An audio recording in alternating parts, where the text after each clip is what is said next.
Good morning, Lifelong Wellness adjunct faculty. I just wanted to send you another short video with just a couple instructions and maybe tutorials that can help you as you proceed with the next few weeks putting your courses completely online, and so we can still deliver our students the best instruction possible. Now that we found out yesterday that the college is closing, we know that the fitness center is not available for them to even use as an option to get their exercise hours. In addition to that, I know that many gyms and facilities of that nature are shutting down too, so students really have no option as far as going to a facility. So what I did is I put together a video yesterday for all my students in my classes and just gave them some basic instructions on how to get their activity hours. And I'll attach this document to the email that I'm sending you as well. But I gave them specifics. So if I needed them to get 1 hour a week or 2 hours a week, I specified that right at the top, because some classes do get 1 or some classes are getting 2 hours each week. So then I gave them some additional ways they can get those hours. So number 1, I said you can perform any of the in-home workouts that I post under the content button. So I'll show you that in just a second. If I go into the content button in a course, so this is, say it's my Science of Nutrition and Exercise course. If I go to content, you'll see one of the modules I've created over here is called in-home workouts and YouTube workouts. So I've just posted some, in-home workouts that they can do on their own that just give them step-by-step, I think I emailed these to you guys as well, but basic workouts that they can do in the house. I also posted some YouTube links for different workouts on YouTube. And what I like to use on YouTube that's pretty easy for students is the fitnessblender.com. So even if you share with them, that's a decent one that's got a lot of variety, a lot of different workouts they can choose from that can be done in home that require little to no equipment whatsoever. And they have a lot of different types of workouts that they can use. So that's an option that you could give them as well.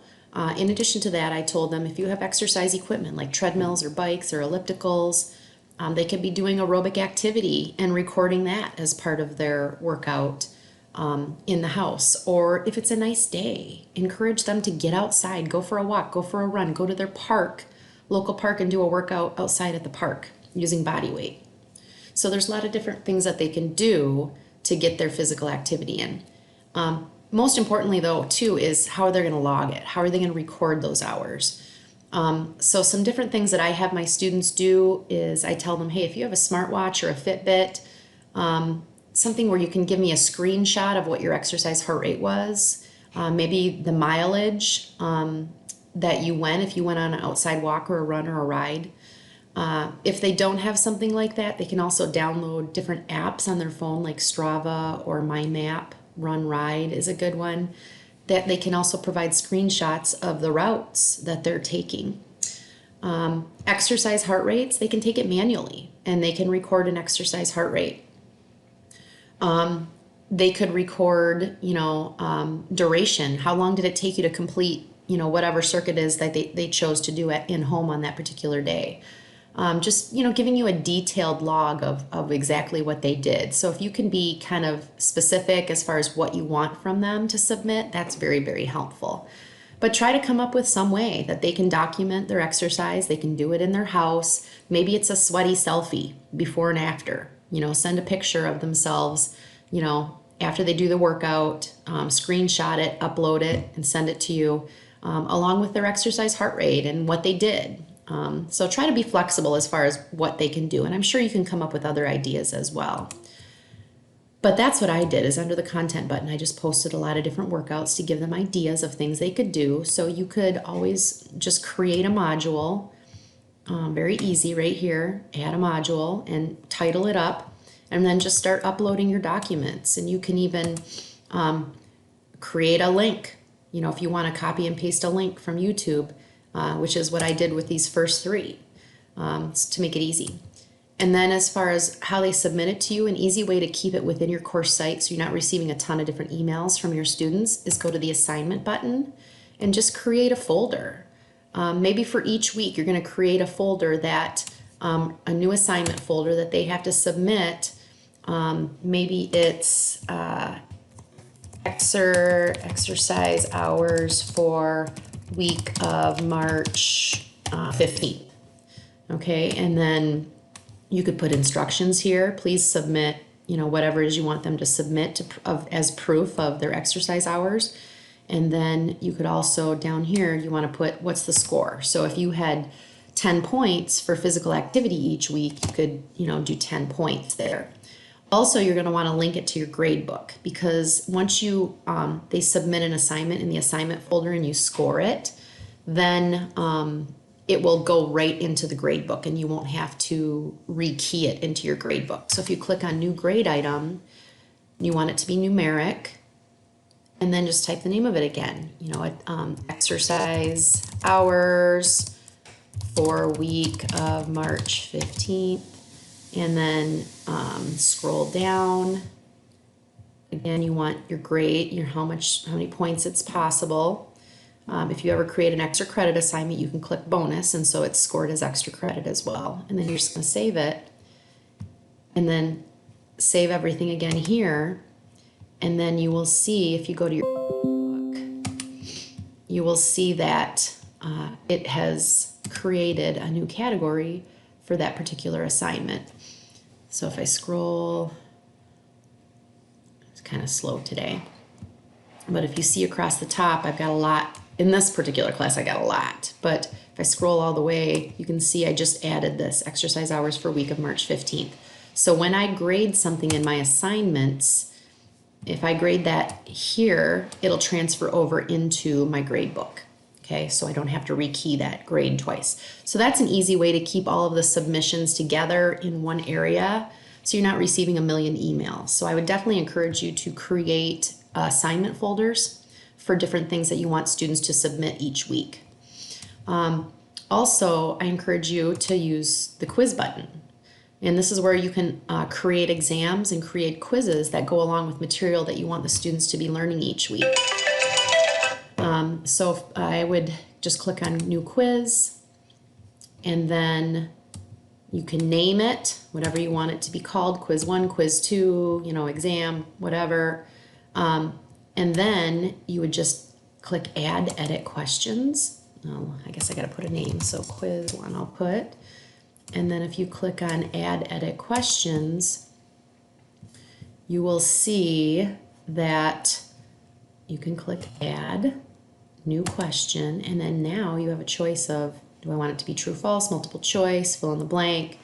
If you do true, false, and multiple choice, it'll be graded automatically, and you will not have to go in and grade each student's quiz separately. But if you do create short answers or fill in the blanks, you're going to have to go back and access each student's quiz, and then it would be, you would have to grade each one separately. So they're very easy to create, but you can continue to go through and just create your questions and all that good stuff. Then you can, under settings, you can go to restrictions, and you can even have, I want you to take the quiz by this date, and put the end date when it's available until. And then even if you wanted to make it a timed assessment, if you scroll down, you'll see timing. I want to enforce a time limit. I'm going to give them 2 hours to take the test, and they'll be flagged late after 5 minutes, or you can do 2 minutes.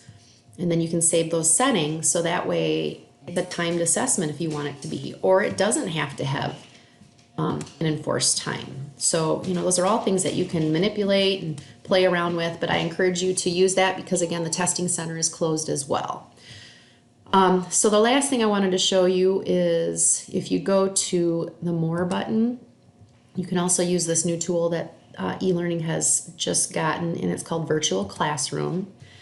And you can actually invite students into meetings at a scheduled time if you would like, or you can just record a meeting and then the students can access it at any time as well. So this is kind of like a live a live meeting that records you, and you can upload your PowerPoints and everything right into it. So it's kind of a neat tool.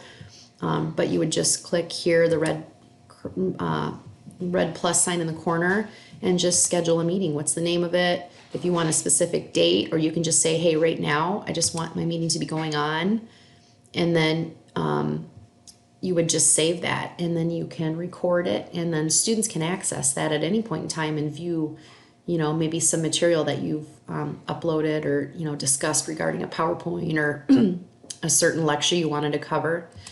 The only thing is, for your students, they're going to find that virtual classroom. It's going to be in a link right across the top. So when the students are looking at it from a student view, they will see virtual classroom listed right out. I'm not sure if it's, where it is, but I know it's right up here across the top bars. But for us, when we're looking at it from an instructor view, it is under the More drop-down menu here. Okay, so that's where you're going to find that virtual classroom. So if you want more information on that, maybe reach out to me and I can do another short video on that and let me know. But those are just some things I wanted to let you know right now as you progress through this week. So if you have any questions at all, please reach out to me. I can be helpful, and I'll try to be as helpful as possible. So good luck, and any questions at all, just let me know. Have a good day.